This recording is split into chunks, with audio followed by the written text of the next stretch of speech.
Hello everyone, this is Fad from Tech Gaming Villa. I hope you all are well. Today I'm going to talk about the brand new the Xiaomi Redmi 86-inch TV.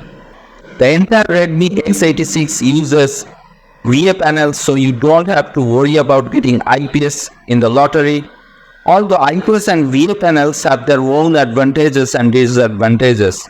At the price of $450 to $750, rear panels have an absolute advantage. Compared with 1000:1 contrast ratio of the IPS panel, the rear panel can provide a static contrast ratio of up to 4000:1 or even higher. If you are new in my channel, then please subscribe and press the bell icon for future notifications and upcoming videos. I have another channel named Awesome Tech Gaming Pro, where I upload similar kind of tech videos like TV comparison, sound system, home theater, graphics card. You can check and subscribe. A higher contrast can display a more vivid and orderly light and dark picture, and the details of the dark part of the picture can also be displayed more clearly.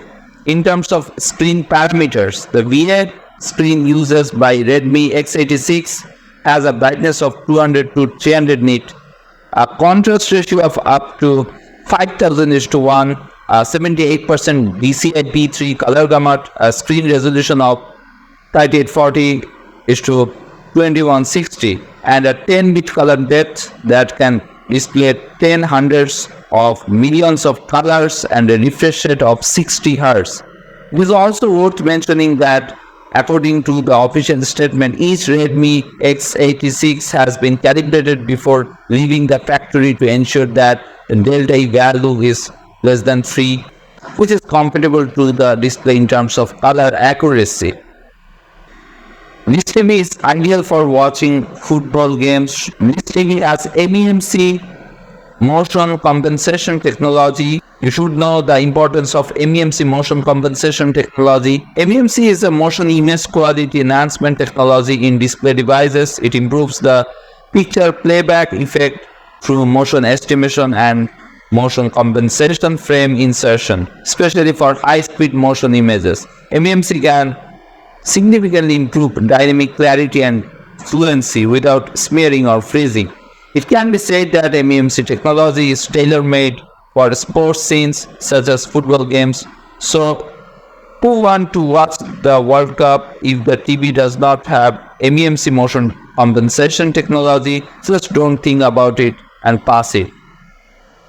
While solving the problem of high prices, Redmi also solved the problem of difficult access to giant screen TVs. The Redmi X86 giant screen TV adopts a patented special shaped packaging. The unique diamond cut corners reduce the packaging volume and also have high strength and cushioning performance. The packaging of this design has achieved a pass rate of 99.9%. That is to say, basically all elevators in China can transport Redmi X86 without any problem, which also provides a basis for the popularization of giant screen TVs. In addition to the above points, Redmi X86 uses a quad-core A55 processor in configuration with a built-in storage combination of 2GB RAM plus 16GB ROM. The 16GB ROM does not seem to have a large capacity, but it can also install about 50 ROMs. I believe that for most it is enough for the family. On the system, Redmi X86 is equipped with MIUI TV Enterprise Edition, which provides a wealth of built-in templates which can be applied with one click, whether it is sharing, meeting or work report. And the display text can be adjusted with the remote control, and beautiful publicity can be generated in 1 minute.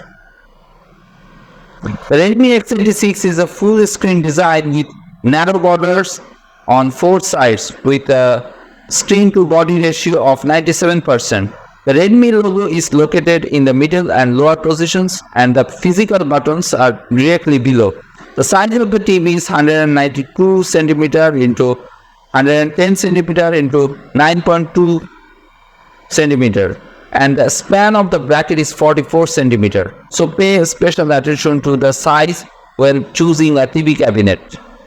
The dust is bracket because the size is too large. The TV cabinet can't fit it. If you want to put the TV directly on the TV cabinet, the depth of the TV cabinet must be at least 500 mm. Otherwise, it is safer to install it on the wall. The rear shell follows the design of the Redmi Max 86. The giant screen TV is too big and heavy to carry, so Redmi X86 has designed a pair of handles. Of course, this pair of handles can also be disassembled. If you want to install it on the wall, you still have to remove it. Since it uses a direct backlight, there is no way to make it too thin.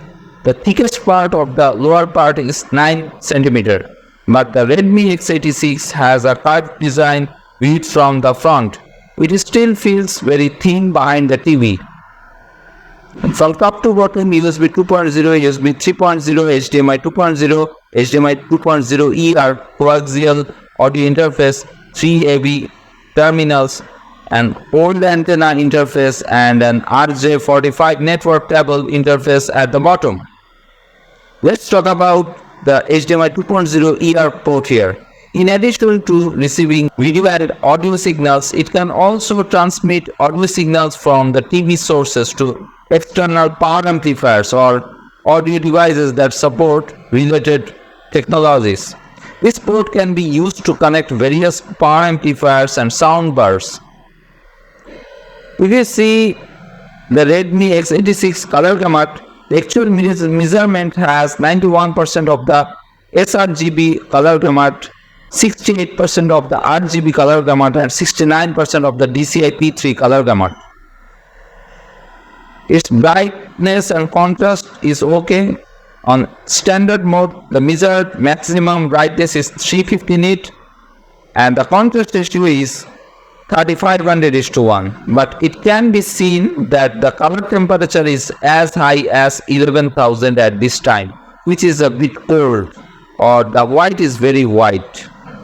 After changing to warm color temperature mode, the white point color temperature basically returned to normal, but the maximum brightness dropped to 295 nit and the contrast ratio was about 3000:1. For gamers, if the screen delay exceeds 100 milliseconds, it will affect the user experience.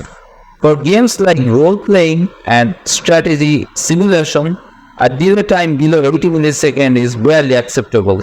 If you are playing shooting games, action games or real-time games, the delay should not exceed 40 milliseconds. In standard mode, the screen delay of Redmi X86 is about 160 milliseconds, which is too high. In monitor mode, the screen delay is still 160 milliseconds. In game mode, the delay of Redmi X86 is about 50 milliseconds, which should be able to cope with almost all console games and most PC games except Counter-Strike Go or T-Mobile. Of course, I believe that no one will use an 86-inch TV to play CSGO and PUBG Mobile. If you see its viewing angle, it still has a good look and feels at 140 degrees. Some brightness is lost beyond 170 degrees. The viewing angle is subpar, I will say. Many people may worry about the power consumption of the 86-inch TV. The nominal power consumption of the Redmi X86 is 300 watt. Next, we turn on the highest brightness throughout the test. The power consumption 300 watt is marked on the nameplate behind the TV. When the TV is turned off, actually just turning off the screen, not completely turned off, the power consumption of the TV is 10.7 watt, which is high, I will say. After booting into the system, the power consumption of the TV is 243 watt. When playing a 4K video, the volume is adjusted to 30% and the power consumption is 245 watt. The Redmi X86 supports mobile screen projection, notebook projection and app projection. The screen projection here refers to directly mirroring the screen to the TV. This method consumes Wi-Fi bandwidth. So let's take a look at the video app projection. This method of projection is smoother than screen mirroring, and after projection, turning off the screen of the mobile phone will also affect the projection. You can open the common video app on the mobile phone, click the TV icon in the upper right corner. When playing the video, a search screen will appear and you can find Redmi TV in the living room in about 2 to 3 seconds. Click it to catch the video played on the mobile phone screen. In addition, most video apps on the mobile phones limit the projection resolution like 720p. You need to install the corresponding app on the TV to unlock 1080p and 4K resolution projection. For example, we click on the screen projection on the video app of the mobile phone and install the cloud audiovisual smart TV app on the Redmi X86 so that we can choose 1080p and 4K picture quality and turn on the HDR effect. After the projected video starts to play, turning off the screen of the mobile phone or doing other things such as WeChat, playing games, etc. will not affect the projected video. So finally, I want to say about its color temperature. In the default state, the color temperature of the Redmi X86 is as high as 11,000, which is a bit too white. Under this color temperature, the TV can achieve a brightness close to 350 nit, but the color standard will be not good. After we switch back to warm color temperature, the measured color temperature is around 6600 Kelvin. This is actually the standard color temperature, and European and American users prefer to change the color temperature. The maximum brightness is about 300 nit and the color accuracy has returned to normal levels. It's just that if you are used to cooling color temperature, you will feel that the warm color temperature is a bit yellowish. So how to choose a color temperature depends on your own needs and eye preferences. In addition, regardless of the color temperature, the static contrast ratio of the TV can reach 4000:1. Which is also the level that a VA screen should have. Another thing to note is that the current 86-inch TV bracket spans more than 44 cm, while the depth of most TV cabinets on the market is only 40 cm or less. For example, our TV cabinet can't accommodate the Redmi X86. The 86-inch giant screen TV is best matched with a TV cabinet with a depth of more than 50 cm. If there is no such condition, the best way is to choose a wall-mounted installation. When Redmi X86 chooses to shut down, the default is to turn off the screen and the system enters the standby state at the same time. The measured power consumption in this state is about 10 watts and it will consume about 6 kilowatt hours of electricity for a month of standby.